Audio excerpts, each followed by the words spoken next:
t'aime, Bruxelles, je t'aime. Tu m'avais manqué, Bruxelles, je t'aime, Bruxelles, je t'aime.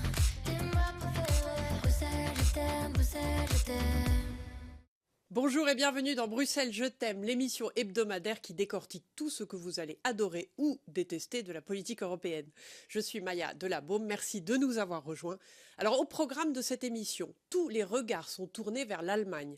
La première puissance économique de l'UE est allée aux urnes le week-end dernier et le taux de participation des électeurs a été impressionnant. Plus de 8 personnes sur 10 ont voté et pour beaucoup d'entre eux, c'était un appel au changement. Bien que les chrétiens démocrates membres de l'establishment politique du pays soient arrivés en tête, l'un des grands enseignements de cette élection a été la montée historique de l'AfD, l'extrême droite, surtout dans l'est du pays. Nous explorerons comment la capitale de l'UE a réagi à ces élections cruciales et à quoi ressemblera le futur gouvernement allemand. Et de la Suède à l'Autriche, de l'Allemagne à la France, les attaques terroristes se multiplient dernièrement. Ce sont souvent des actes isolés commis par des attaquants solitaires qui s'inspirent les uns des autres, mais ces incidents ont donné lieu à des divisions politiques très fortes. Pendant ce temps, ici, à Bruxelles, une guerre de territoire entre des trafiquants de drogue locaux a déclenché une vague de violence meurtrière inhabituelle. Alors Bruxelles est-elle devenue une ville dangereuse ? Nous examinerons de plus près la montée de la violence dans notre espace public et les solutions les plus efficaces pour remédier aux risques liés à la sécurité. Alors pour parler de tous ces sujets marquants, j'ai le plaisir d'inviter sur ce plateau, d'abord et avant tout, Lubna Azgoud, députée du mouvement réformateur à Bruxelles. Bonjour Lubna. Bonjour Maya. Étienne Soula du think tank German Marshall Fund. Bonjour Étienne. Bonjour Maya. Et Romain Lequignou qui est le cofondateur du premier think tank français dédié à l'Europe centrale et orientale, Eurocréative. Bonjour Romain. Bonjour Maya. Alors avant de vous entendre, regardons les défis auxquels est confronté l'aspirant chancelier allemand Friedrich Merz.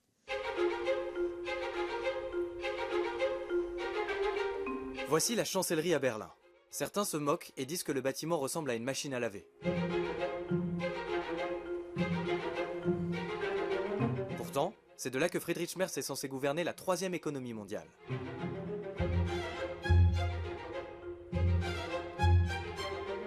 Mais il n'est pas certain que le chrétien démocrate parvienne à blanchir les politiques de la coalition rouge et verte sortante.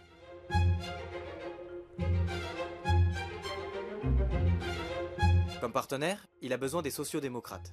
Le parti qu'Olaf Scholz vient de conduire à un désastre électoral historique.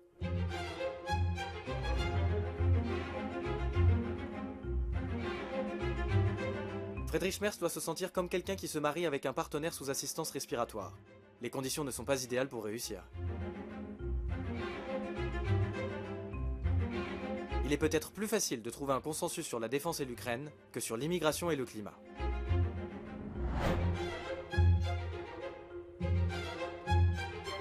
Dans ces conditions, l'Allemagne peut-elle à nouveau déployer toute sa puissance à Bruxelles ? Ou bien les dirigeants allemands se cacheront-ils en s'abstenant au Conseil européen ?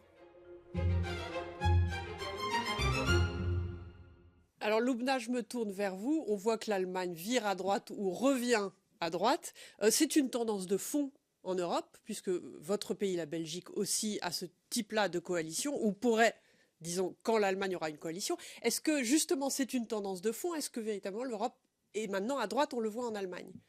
Alors l'Europe vire à droite et vire aussi à l'extrême droite. Oui. Et donc je pense que la droite peut faire le rempart à l'extrême droite. C'est ce qui se passe ici en tout cas en Belgique. Alors on a... Donc, mon parti, qui est le mouvement réformateur, est un parti de droite. Et aujourd'hui, on a une coalition au niveau de l'Arizona, donc au niveau du gouvernement fédéral, qui est une coalition de centre-droit. Donc, on a le Premier ministre qui vient du parti, la NVA, qui est le parti nationaliste flamand, qui est le premier parti en Flandre, mais qui est suivi de très près du Vlaams Belang, qui est le parti d'extrême droite. En Belgique, nous avons un cordon sanitaire, peut-être que nous allons en reparler plus tard dans l'émission, où on s'interdit des alliances avec l'extrême droite. Mais c'est une tendance européenne et c'est une tendance qu'on observe en Allemagne, mais c'est une tendance qu'on observe aussi en France, en Autriche et en Italie et alors ici aussi en Belgique. Je pense que quelquefois, il faut pouvoir, justement, je crois que la droite aujourd'hui répond à des craintes, aux craintes des citoyens légitimes. Et voilà, et alors que l'extrême droite joue sur les peurs, peut-être sans répondre vraiment... Alors Étienne, justement, Revenons vers l'Allemagne. Il semble qu'il y ait pour l'instant un rejet de coalition entre SPD et la CDU. Enfin, qu'est-ce qu'on peut voir comme coalition aujourd'hui se dessiner en Allemagne? Alors, c'est difficile parce que l'option la plus évidente, effectivement, ce serait une grosse coalition entre le CDU et le SPD. Je trouve que dans votre segment, quand même, vous y êtes allé un peu fort sur la défaite du SPD, qui certes perd des voix, mais est arrivé Enfin, qui quand a même, perdu, c'est quand même une baisse historique. mais qui Oui. est moins pire que ce que certains lui prédisaient. Donc, on peut même dire qu'ils ont limité la casse, même si c'est une défaite effectivement claire et nette. Ouais. Il reste qu'aujourd'hui, la coalition qui paraît la plus évidente, c'est une coalition entre CDU et SPD. Là où c'est difficile, c'est qu'on peut voir déjà cette semaine certaines des manœuvres de la CDU tendraient à rendre cette coalition plus difficile, puisque Friedrich Merz a déjà demandé un audit des financements des ONG en Allemagne, que beaucoup voient comme une attaque larvée contre les forces qui soutiennent le SPD, qui sont soutenues par le SPD. Et Romain, vous y croyez, vous, à une grosse coalition, comme on dit en allemand? Moi, je crois que c'est la seule solution aujourd'hui et personne n'est dupe. Après, il y a de la politique, effectivement. Ces deux grands partis traditionnels qui, malgré des résultats qui leur permettraient d'avoir une coalition, ont quand même eu des scores qui sont assez médiocres, que ce soit l'alliance CDU, CSU ou le SPD. Ce sont des scores assez faibles historiquement si on replace ces élections dans ces dernières années, dans ces dernières décennies. Toutefois, ils n'ont pas le choix de gouverner. L'Allemagne est dans une situation très difficile, une crise économique, une crise sécuritaire qui touche l'Europe, mais aussi l'Allemagne, personnellement. Une crise aussi identitaire, ou en tout cas une crise morale dans une certaine mesure. Donc il faut trouver des solutions, et il faut répondre aussi à quelque chose qui est très visible en Allemagne comme dans le reste de l'Europe, c'est la montée des partis eurosceptiques. On a parlé de l'extrême droite, mais il faut parler aussi des partis d'extrême gauche, et à eux ces trois partis, AfD pour l'extrême droite, BSV pour l'extrême gauche et Die Linke, qui a fait une remontée assez spectaculaire ces dernières semaines, ces partis totalisent plus d'un tiers des voix de l'électorat allemand. Donc c'est quand même un signal fort pour ces partis qui vont devoir s'allier, qui vont devoir trouver des consensus. Vous avez parlé dans votre reportage de consensus sur les questions de défense, probablement, notamment s'il y a, on va dire, une reformulation du leadership au niveau du SPD. On le voit ces derniers jours, quelques crises internes. Il y aura probablement aussi des accords sur l'immigration, puisque le SPD, bien qu'un parti social-démocrate, a quand même prouvé qu'ils avaient des positions de plus en plus fermes sur l'immigration. Par contre, on peut s'attendre à des positions très difficiles et à des négociations très difficiles sur les questions socio-économiques. Alors justement, négociations très difficiles, je me tourne vers vous, Loubna. On le sait qu'en Belgique, les coalitions sont difficiles aussi, ça prend beaucoup de temps. Oui. Et du coup, quel est votre diagnostic sur ces coalitions-là? On voit aussi qu'entre SPD, entre Verts, entre CDU, il n'y a pas beaucoup en commun aujourd'hui. Alors comment on fait pour mettre en commun? Alors, je crois que je n'ai pas de leçon à me donner, puisque moi, je viens du gouvernement bruxellois où on n'a pas encore de gouvernement, malheureusement, justement, parce qu'après 9 mois après les élections, on n'arrive pas à se mettre d'accord. Mais au niveau fédéral, ça a aussi pris presque 8 mois avant d'avoir un accord au niveau fédéral, parce que justement, chaque parti avait ses spécificités et il fallait se mettre ensemble. Alors, ils ont réussi, mais justement, dans une coalition de centre-droit, alors il y a la gauche flamande, qui est le parti Vooruit, qui s'est quand même aligné sur une coalition de centre-droit. Donc ça, c'est aussi assez historique finalement, et qui est au pouvoir tout seul, sans son homologue francophone. Donc ça, c'est des spécificités aussi. Et je rejoins Romain quand il parle de la peur de la montée de l'extrême gauche aussi, qui est tout aussi inquiétante que celle de l'extrême droite, parce que l'extrême gauche, elle est en montée, elle monte en puissance en Belgique, et aujourd'hui, il y a des coalitions qui se font avec. Alors justement, on va parler des partis d'extrême, de l'AfD et des partis de gauche, mais juste avant, voyons comment l'Allemagne a voté. Le rouge, ce sont les sociaux-démocrates du SPD, on le voit sur l'écran. Le noir, ce sont les chrétiens-démocrates de la CDU, qui ont bien réussi, on le voit partout. Et le bleu, c'est l'AfD, Alternative pour l'Allemagne, en tête dans toute l'Allemagne de l'Est, sauf à Berlin. Alors on le voit ici, il n'y a que quelques touches de vert sur la carte et un grand fossé est-ouest en Allemagne. Et en Thuringe, une des régions des Länder allemands, l'AfD a obtenu 38% des voix. Je me retourne vers vous, Loubna. Merz a dit pas de coalition avec l'AfD, donc l'extrême droite. Pensez-vous que l'extrême droite allemande est prête à prendre le pouvoir pour les prochaines élections en 2029? Si rien n'est fait, je pense que l'AfD, comme d'autres partis d'extrême droite en Europe, viendront au pouvoir parce qu'il joue sur les peurs des citoyens et sur des revendications légitimes des citoyens.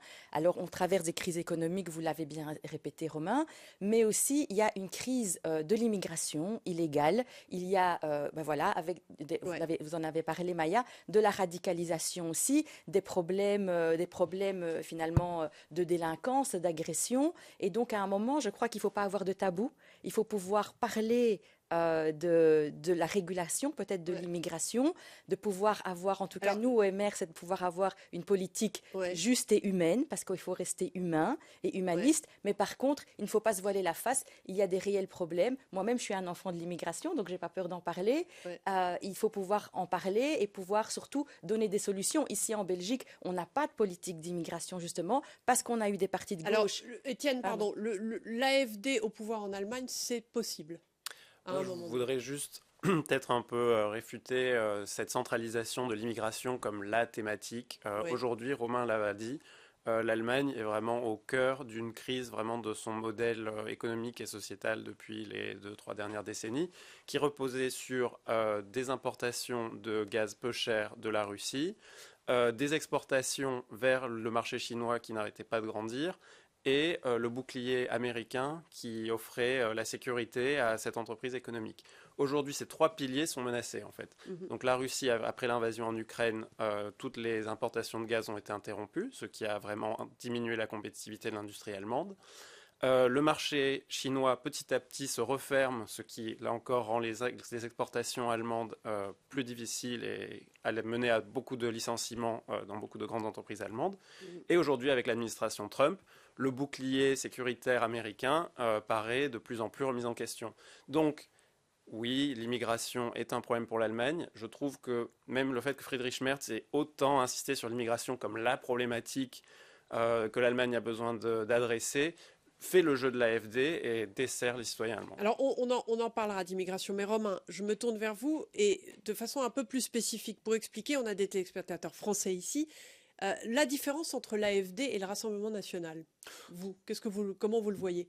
Si vous voulez, l'AfD est dans un processus de transformation que le Rassemblement national a déjà mis en place, c'est-à-dire une volonté de se désextrémiser, ou en tout cas une volonté de paraître plus consensuel, plus au sein du jeu des partis politiques. Si vous voulez, ces élections allemandes, c'est peut-être l'un des pays qui est arrivé le dernier en Europe, peut-être pas le dernier, mais en tout cas dans les derniers en Europe, sur une crise des partis traditionnels. Une crise des partis de centre-gauche, une crise des partis de centre-droit, une crise des partis libéraux. Et aujourd'hui, on se rend compte que les partis extrémistes gagnent du terrain, puisque une grande partie de l'électorat, je le disais, un tiers de l'électorat, dans le cas de l'Allemagne cette fois-ci, plus en France, beaucoup plus en France, on l'a vu ces dernières élections, et c'est pour ça qu'il y a un blocage politique en France. Mais en tout cas, une grande partie de l'électorat, aujourd'hui, dit aux partis politiques traditionnels, vous n'avez pas réussi à fixer, à régler les crises que nous vivons, que nous traversons. C'est l'économie, c'est les crises sociétales et c'est aujourd'hui les crises sécuritaires. Les gens, une certaine partie de la population a peur.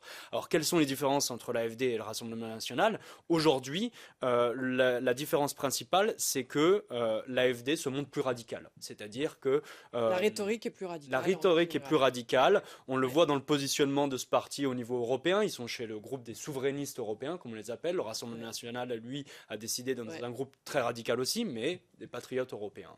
Je voulais juste, Maya, reprendre un peu la parole par rapport à ce qu'a dit Étienne. Ce que je veux dire, c'est que je ne veux pas que mes propos soient mal interprétés. Ce n'est pas justement la seule immigration illégale, parce que c'est de ça dont je parle, qui est un problème. Bien sûr, il y a les problèmes géopolitiques, il y a la crise économique, et c'est tout ça qui alimente des peurs où les gens, justement, se réfugient vers des discours d'extrême droite. Alors, l'Allemagne a connu son plus haut son plus haut taux de participation depuis la réunification du pays. 83% des presque 60 millions d'électeurs ont voté. Étienne, je me tourne vers vous. Dans l'état actuel des choses, nous pourrions voir une coalition entre la CDU, la CSU, on en a parlé, le SPD et les Verts, mais chacun de ces partis est aux antipodes les uns des autres, et je le dis parce que ça va être très compliqué de créer cette coalition. Comment est-ce qu'on peut le faire concrètement aujourd'hui? Alors, je pense que ce qui est important, c'est comme je le disais, ce triple défi géopolitique qu'affronte l'Allemagne. Ces 3 partis sont d'accord dans les grandes lignes pour reconnaître que ce soit la crise sécuritaire avec la Russie, la crise des exportations avec la Chine ou Donc dans les priorités, on est d'accord. Les problèmes avec les États-Unis, tout le monde est d'accord. Ouais. Comme je disais, moi, ce que je trouve difficile à ce stade-ci, c'est que les premiers signes avant-coureurs, les premiers signaux envoyés par la CDU Ouais. sont assez négatifs, en fait. Et en particulier cet audit, comme je le disais, de la société civile, pour moi, pointe un peu vers une direction un peu trumpisante ou populiste, puisque on peut voir une Romain, certaine... vous ne semblez pas d'accord. Il y a des signes politiques, je veux dire, il y a la politique qu'on voit, il y a la politique qu'on entend, et il y a la politique qui sera faite dans le contrat de coalition.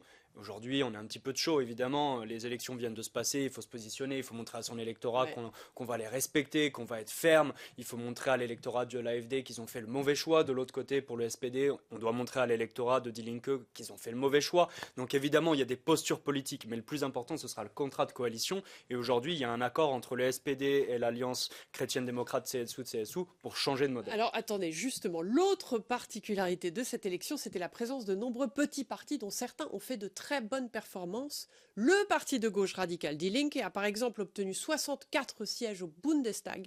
Et pour comprendre leur point de vue sur pourquoi l'AfD a si bien réussi dans l'Est, nous avons parlé au député allemand du parti Die Linke, Attes Gürpinar. Écoutez-le. Also wir haben in den letzten Jahren und Jahrzehnten Au cours de ces dernières années et décennies, nous avons assisté à maintes reprises à la lutte de ceux qui se définissent politiquement au centre contre ceux qui ont en réalité le moins, les réfugiés et ceux qui bénéficient de prestations sociales. L'AfD a repris ce thème à son compte. Elle est peut-être un peu plus populaire dans l'Est parce que les conditions y sont un peu plus difficiles. Les gens y sont globalement moins bien lotis et sont souvent plus pauvres. ja, weil die Zustände noch ein bisschen schlechter sind. Den Menschen geht es dort insgesamt schlechter, die sind ärmer. Donc certains d'entre eux ne regardent pas vers le haut, mais plutôt vers le bas, et écoutent ainsi ce que l'AfD, mais aussi une partie du centre, ont de plus en plus revendiqué au cours des dernières décennies. Dem, was die AfD, aber auch Teil der Mitte in den letzten Jahren, Jahrzehnten immer mehr behauptet haben. Loubna, je me tourne vers vous. Les coalitions entre droite et extrême droite, on en parlait au début de cette émission, elles sont complexes aujourd'hui. On le voit aux Pays-Bas, on voit en Autriche une coalition qui n'est pas encore là, mais qui, voilà, entre droite et extrême droite, ne marche pas pour l'instant.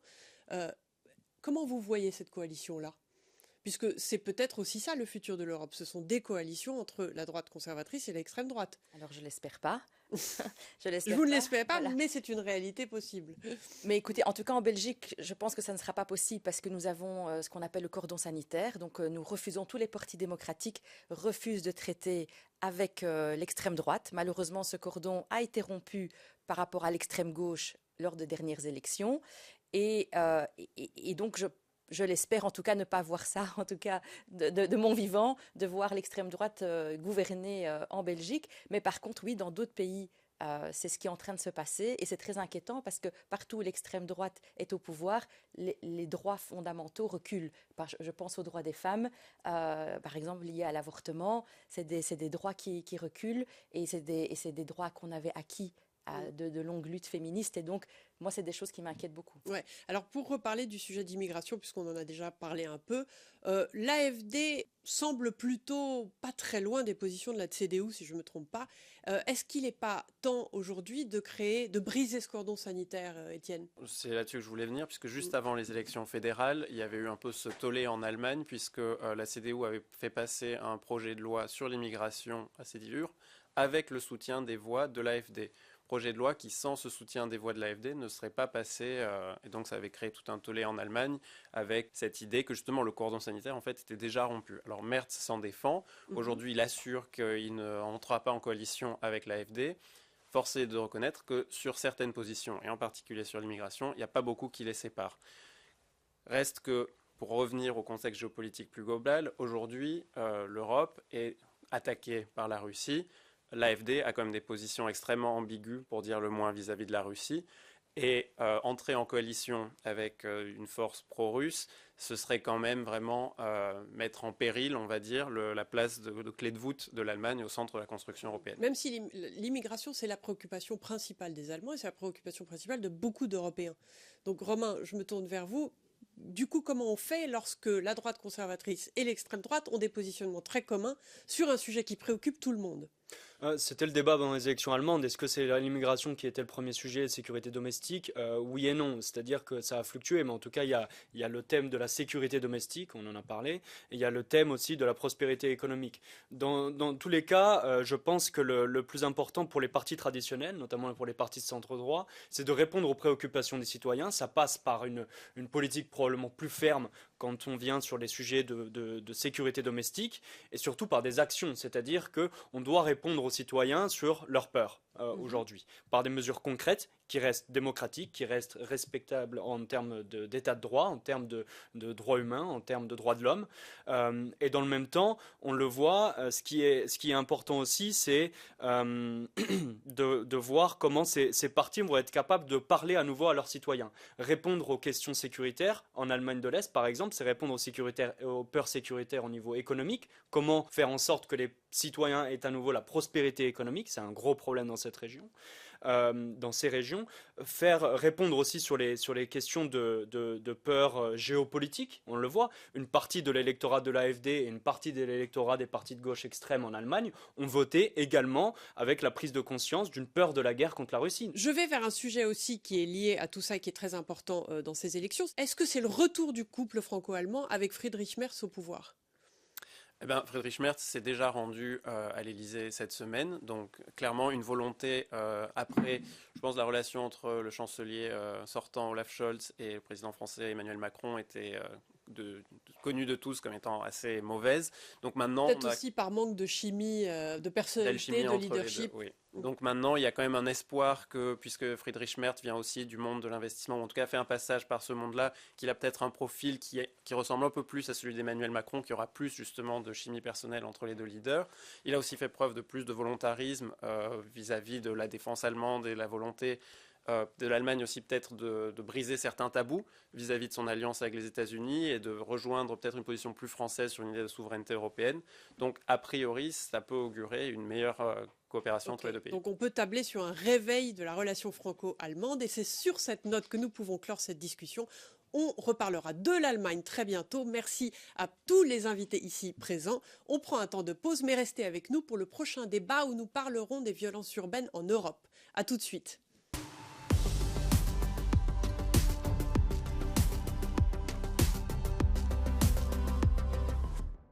Heureuse de vous retrouver dans l'émission Bruxelles Je t'aime, l'émission hebdomadaire d'Euronews où nous revenons sur les événements de la semaine.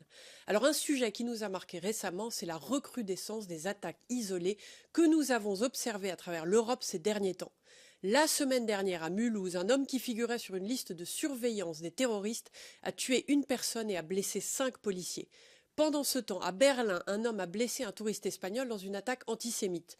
Et juste avant la conférence de sécurité à Munich, une voiture a foncé dans une manifestation, tuant 2 personnes. Sans oublier le massacre en Suède le mois dernier, l'attaque en voiture à Magdebourg et l'attaque à la lame à Aschaffenbourg. Alors Loubna, je me tourne vers vous. En tant que député à Bruxelles, on a vu un certain nombre de fusillades digne de la mafia à Bruxelles ces dernières semaines, des hommes venus avec des kalachnikovs dans les stations de métro. Le maire de Bruxelles a déclaré l'urgence, mais cela se produit aussi dans les coulisses depuis beaucoup d'années. Alors cette violence de gang, elle s'est accrue après le Covid, car les dealers de drogue peuvent gagner jusqu'à 50 000 € par jour. Alors quel est le défi actuel à Bruxelles ? Alors oui, comme vous le dites, c'est des millions d'euros qui se jouent dans les rues. La mafia est là, c'est pas une supposition. Donc c'est des mafias internationales qui se disputent des territoires aujourd'hui à Bruxelles et qui exploitent malheureusement des enfants et des jeunes, peut-être venus des quartiers, ou aussi des illégaux, pour dealer et pour sécuriser ce qu'on appelle leur territoire. Et donc aujourd'hui, oui, c'est des mafias qui se battent entre elles, elles se disputent des territoires avec des kalachnikovs dans nos rues. Et c'est surtout les habitants de ces quartiers-là qui sont les premiers touchés.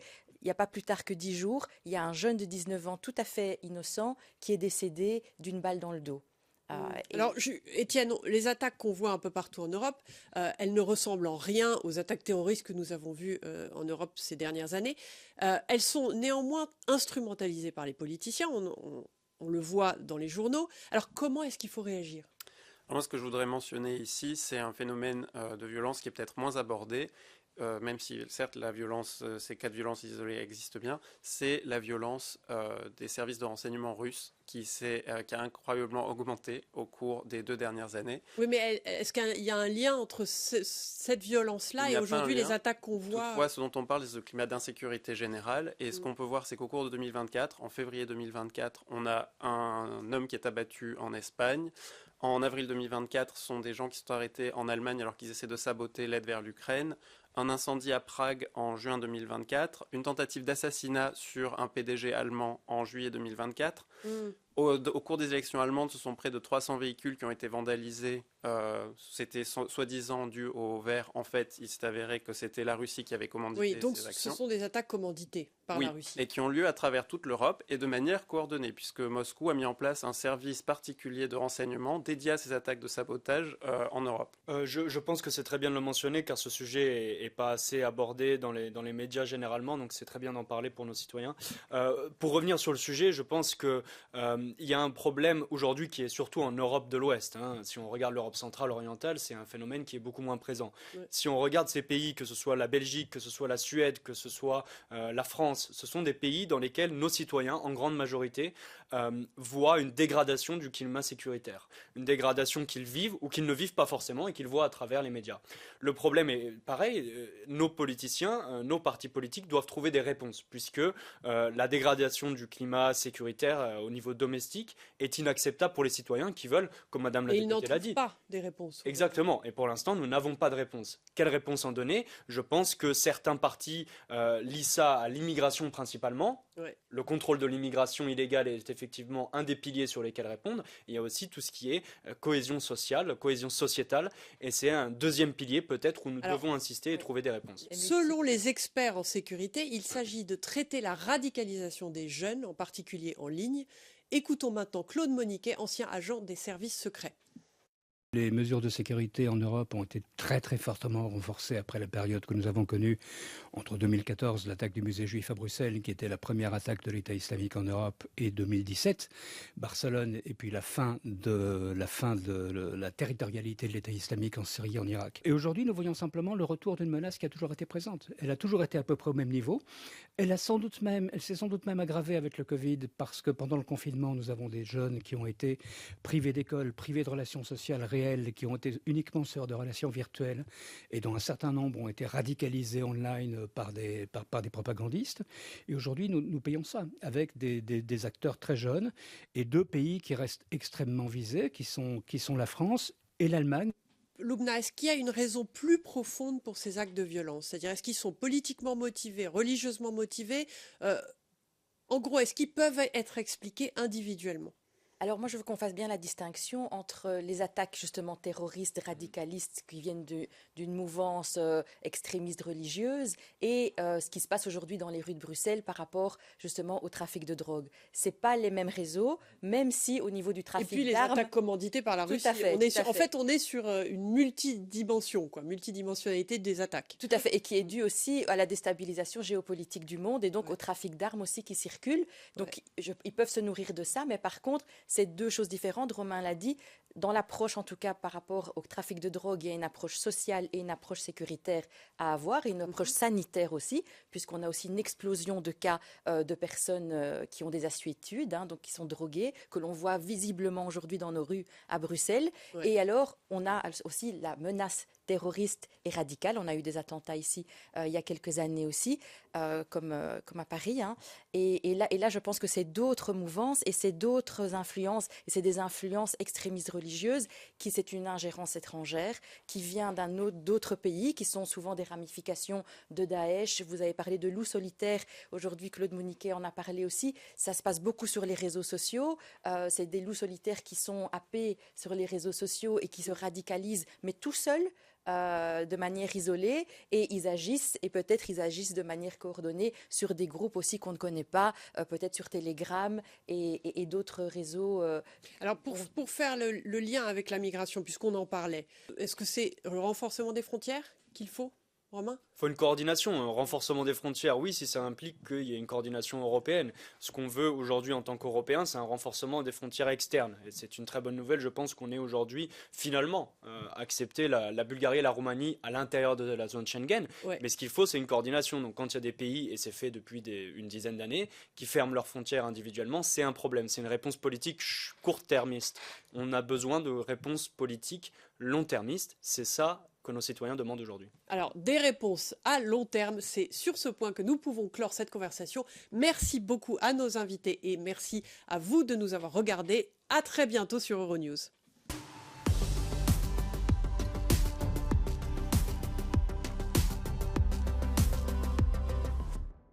Heureuse de vous retrouver sur le plateau de Bruxelles Je t'aime avec nos invités, Lubna Azgoud, députée du mouvement réformateur à Bruxelles, Étienne Soula du think tank German Marshall Fund et Romain Lequignou, cofondateur d'Eurocréative, le premier think tank français dédié à l'Europe centrale et orientale. Alors un autre sujet qui a attiré notre attention, même si ce n'était pas une surprise, c'est une nouvelle enquête qui révèle que les jeunes utilisent les réseaux sociaux comme principale source d'information. TikTok, Instagram, X et YouTube ont remplacé les journaux, la télévision et la radio pour beaucoup de moins de 30 ans et un jeune sur deux fait plus confiance à TikTok et Instagram qu'à toute autre plateforme. Alors on le voit sur ce graphique à l'écran, il n'y a pas de journaliste sur ce plateau, mais Lubna, est-ce que ça vous préoccupe quand vous regardez ces informations ? Bien sûr, ça me préoccupe parce qu'aujourd'hui, les fake news sont courantes et donc on peut très fort influencer aussi, surtout les jeunes qui n'ont pas encore peut-être développé d'esprit critique avec les réseaux sociaux, quand on sait aussi le nombre d'heures que les jeunes passent sur les réseaux sociaux, où ça dépasse quelquefois même les 10 heures par jour. Donc, ils sont tout à fait manipulables et à la merci aussi, peut-être, d'ingérences étrangères. Alors, je pense qu'Étienne pourra en parler. Étienne, les données du World Economic Forum indiquent que le plus grand risque à court terme vient de la désinformation générée par l'intelligence artificielle, ce qui pourrait inonder nos plateformes de fake news et conduire à l'élargissement de divisions sociétales et politiques. Est-ce que vous partagez cette vision ? Alors tout à fait, et comme l'a dit Lubna, c'est effectivement un grand risque sur les réseaux sociaux. Là encore, la Russie, la Chine aussi, opèrent sur les réseaux sociaux de manière à renforcer les fractures préexistantes dans nos sociétés. Par rapport à l'IA, puisque maintenant c'est une nouvelle technologie qui est appelée à être de plus en plus utilisée par les utilisateurs pour justement avoir leurs nouvelles et pour s'informer. Il y a déjà des rapports de Google, entre autres, qui montrent que la Russie et la Chine cessaient à empoisonner les bases de données des intelligences artificielles les plus utilisées afin d'orienter les résultats qu'elles offrent aux utilisateurs. Romain, est-ce que c'est préoccupant justement, cette fracture possible ? Bien sûr, et je pense que les ingérences étrangères sont l'une des préoccupations principales. Se préoccuper des médias et des problèmes des médias sociaux en tout cas et des problèmes qu'ils impliquent, oui, on a eu Internet et on a eu les mêmes problématiques, mais aujourd'hui on a les ingérences étrangères qui sont beaucoup plus présentes. Élection par exemple en Roumanie, oui. Le candidat Călin Georgescu de l'extrême droite, populiste né, arrive dans l'élection juste en faisant une campagne sur les réseaux sociaux et notamment sur TikTok et parvient au second tour. Donc voilà, encore une fois, TikTok n'est pas un réseau social simple, c'est un réseau social qui est contrôlé, encadré par la Chine, qui est une puissance autoritaire, et qui contrôle la Chine, c'est le Parti communiste chinois.